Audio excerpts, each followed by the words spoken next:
Here we are at the most southern tip of Madagascar, Cap Sainte-Marie, and it all begins from here. 1,800 miles of land, jungle, desert, tropical dry forest, savanna, and many, many mountains lie ahead of me.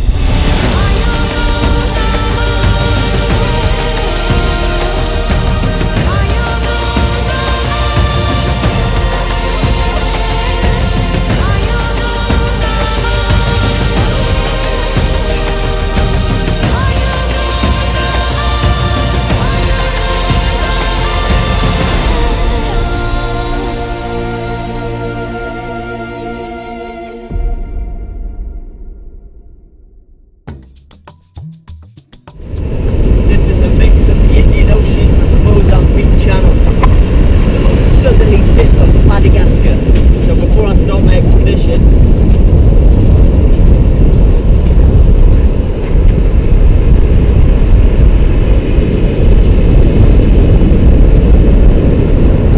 gotta at least touch it.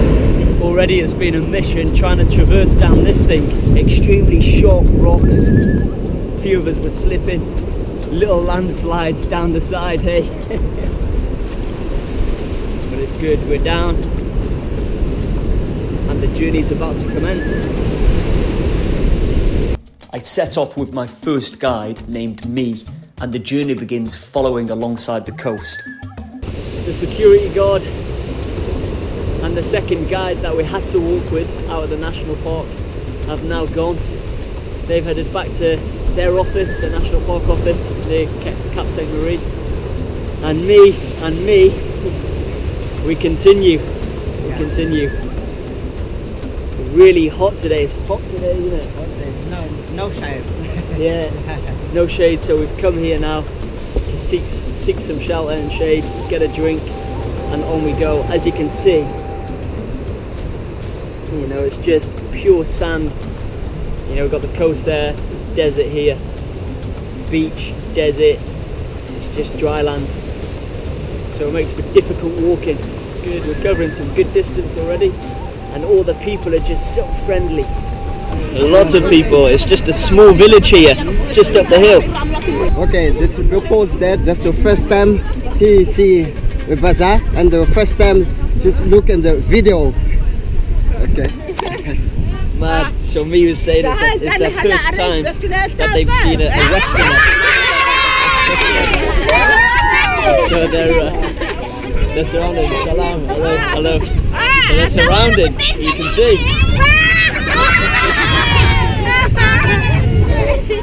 And it's their first time that they've seen video recorder as well. Here you go, and this guy is caught Langost. Langost. Yeah. Lobster there, yeah. And this is a traditional Malagasy instrument. We're camping just outside a small village, and we both went to that village a minute ago because we had to ask the sheriff if we were able to camp either in the village or just outside, and he said it's fine, you can camp wherever. So we're just outside the village now where it's quiet. As you can see, it's extremely desolate, but big day today, big day. Covered maybe 15 miles, which doesn't sound like a lot, but on this sand where it's just difficult, you know, step by step, it's just really tough. So it's good day, and then we're gonna make some lunch now, make some tea and get some good sleep, rehydrate ourselves, ready for tomorrow. That's the first day behind us. We've got 154 days remaining, but it was a good first day to break in, and such a beautiful one. We can see the sun setting in the distance. We can see locals watching on from afar, and the following morning, Me woke up to quite a surprise.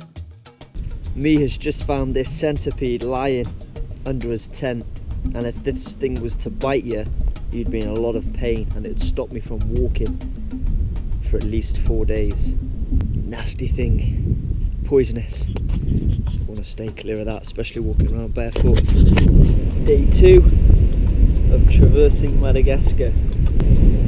We're just relaxing. We've had some lunch. We left the small village a while back. We've been walking for about 2-3 hours along this sandy beach here. But it's wicked, as tough as it is with the weight of this bag being so extremely heavy. It's nice to stop now and again. Elephant bird eggs scattered all over the place, look.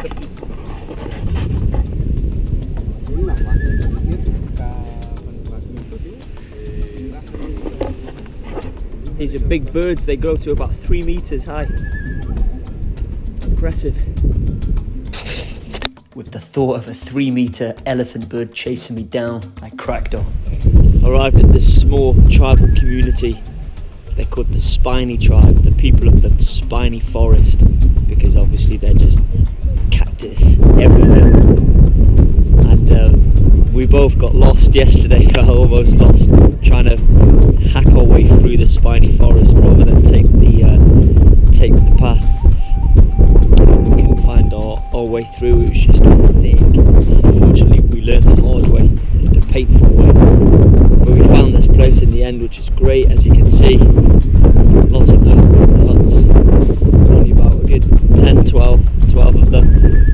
But good sleep, wind picked up. Hopefully it's a nice, cool, windy / rain day today. But the village actually charged us this morning, which I'm shocked by. You know, they're pretty expensive. And they're just charging us for security, charges for, obviously the water's fair enough. But oh well, it's only small money. But we're going to make a move now and make our way further north. For the next few days we ventured inland, trying to push through the Spiny Forest. So we were just walking down this hill here and we saw 3 people walking up towards us. Next minute they just dropped all their luggage, their baskets, and sprinted away from us, just ran fast away from us. No idea what's gone on there. There's their kit.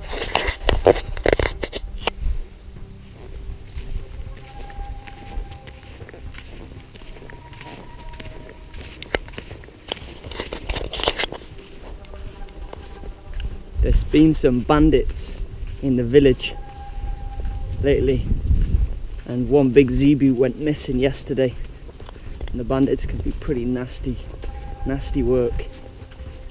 And there was a big outbreak about a week or 2 when they were fighting against the army, and actually resulted in a few military being killed and injured. So hopefully it's got nothing to do with that. It's a little bit eerie and a little bit dodgy. We would gather water in the same way as the locals, which was mainly slightly filtered salt water in a well near the coast, passing by many villages until we came across our biggest yet.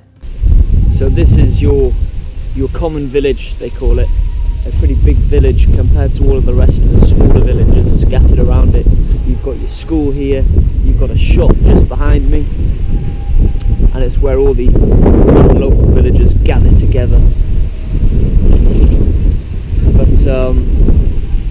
it's good to see, it's good to pass by.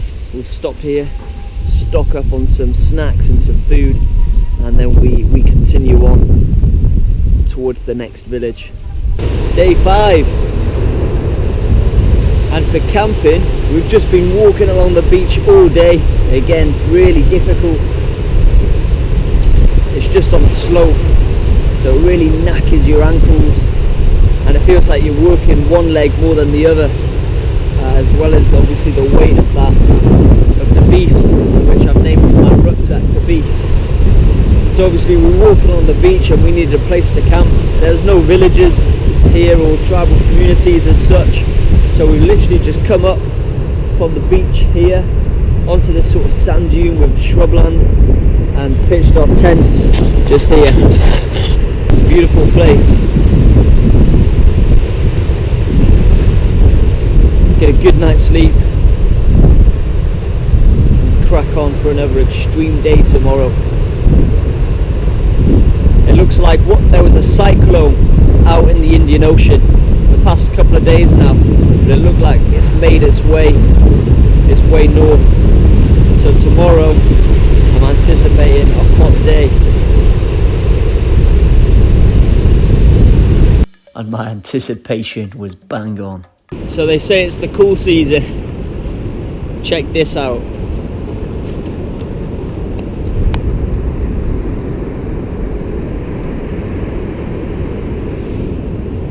The battery's going, but it's 37 degrees Celsius. It's only 11 o'clock. That's hot. I'm not looking forward to the hot season. The next few days were hot and tiring, but we were getting closer to the next big checkpoint. Day 8. We've got a huge day ahead of us today. We woke up at 5 a.m. and we've got about 20 miles ahead of us. We're trying to make it to Fort Dolphin, which is our first big city. So we'll get there hopefully today.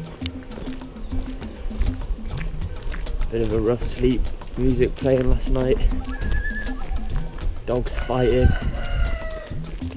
wind, the tin roof shaking, cockerels waking me up before 5. Oh, so it was a and obviously mosquitoes constantly at me. But nevertheless determined to smash through today. By this point I was ready for some rest, especially with the rucksack topping in at 25 to 30 kilograms. But I had to push on with around 20 miles worth of soft sand ahead, but I could almost smell the town. And we finally made it to Fort Dolphin. About 115 miles, and it's taken 8 days to get here. Through desert, coastal sand dunes, soft sand, some mountains. We've seen some tribes. I've seen lemur, tortoise, chameleon. Wow. I managed to dodge the bandits so far. It's good to be here. 20 miles today, so I'm absolutely exhausted. Especially because it was about 35 degrees Celsius, so another hot day. It's extremely dangerous, this next area where I'm going. So I'm going to stay hidden in the jungle. I'm not going to stay on any path. I'm going to hack my way through the jungle, in which we hope that there's no military or bandits there. So we're using the jungle to stay hidden away from the civil war.